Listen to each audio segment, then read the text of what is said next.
মামা সৌদি আরব তো কালকে ঈদ না? কালকে ঈদ সৌদি আরব।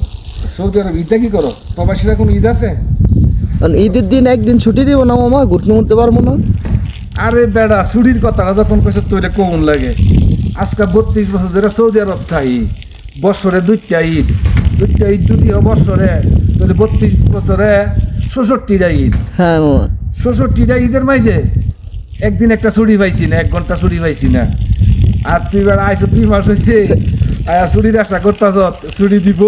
কারণ একটা ঈদের দিন, একটা দিন, এক বছরে একটা দিন আয়, এই দিনে যদি ঘুরতে না দেয় একদিন, তাহলে কয় মামা কয়? এটা এখানে যারা মনে করো মাঝরাতে কাজ করে তারা লেগে ঠিক আছে, দোকানপাট যারা বন্দুকে কাজ করে, হোটেলে কাজ করে, হ্যাঁ লাগে মনে করো ঈদ নাই। আমার ঈদের দিন আরো কাজ বেশি, বুঝছো, অনেক কাজ করুন লাগে ঈদের দিন আরো বেশি কাজ করুন লাগে।